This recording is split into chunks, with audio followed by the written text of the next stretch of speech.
नमस्कार. एज्युटेक अमित या यूट्यूब चॅनलमध्ये आपणा सर्वांचं स्वागत आहे. शिक्षक मित्रांनी सध्या ई-के-वाय-सी केलेली आहे, परंतु खरंच आपलं पगाराचं खातं आपल्या आधार कार्डशी लिंक झालेलं आहे का नाही, हे कसं पाहायचं आपल्या मोबाईलवरून, ते आज आपण पाहणार आहोत. सर्वप्रथम गुगलवरती जायचं आहे. त्या ठिकाणी npci.org, पुन्हा एकदा एका वेबसाईटचं नाव npci.org.in या वेबसाईटवरती जायचं आहे. National payment corporation of India NPCI he website open करायची आहे.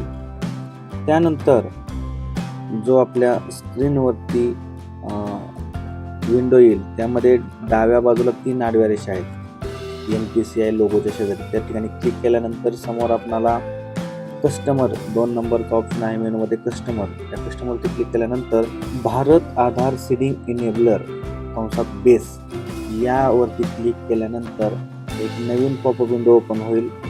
NPCI बेस या जे आपल्याला समोरची स्क्रीनवरती दिसत आहे ते, त्यामध्ये वेगवेगळे मेनू आहेत. Home, Aadhaar seeding, deseeding, account details, Aadhaar map status, Aadhaar mapping history, request status check.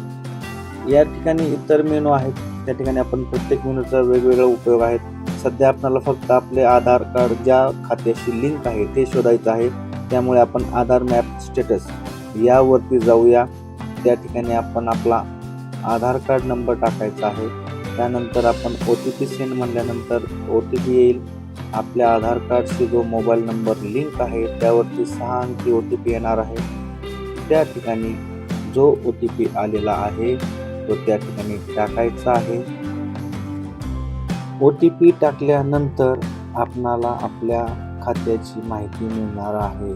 आपलं कोणतं खातं आधार कार्डशी लिंक आहे. या ठिकाणी Pune district central cooperative bank limited म्हणजे PDCC आणि लास्ट अपडेट डेट म्हणजे 23/4/2026 या दिवशी आपलं हे खातं PDCC बँकेत आधार खात्याशी लिंक आहे. हे आपलं आधार कार्ड हे आपल्याला यावरून समजत आहे. जर इतर कोणतं खातं असेल तर या ठिकाणी याची प्रिंट घेऊन बँकेत जायचं आहे किंवा आपण या ठिकाणाहूनही आधार सीडिंग डिसीडिंग या ऑप्शनमधून आपण आपलं आधार कार्ड आपल्या खात्याशी लिंक किंवा अनलिंक करू शकतो. इंटर युअर आधारमध्ये आधार नंबर टाकायचा आहे. सीडिंग म्हणजे जर मॅप करायचं असेल तर सीडिंग, आणि जर त्या पहिल्या खाते जे आहे त्या खात्यापासून डिसीडिंग करायचं असेल तर डिसीडिंग हा ऑप्शन निवडा. सध्या जे खातं आहे त्यामध्ये ज्या बँकेमध्ये खातं आहे ते बँक निवडा. अकाउंट नंबर टाका आणि ओके म्हणा. 24 तासानंतर आधार कार्ड आपल्या पगार खात्याशी सीडिंग किंवा डिसीडिंग जे तुम्ही निवडलेलं आहे ते होणार आहे. धन्यवाद.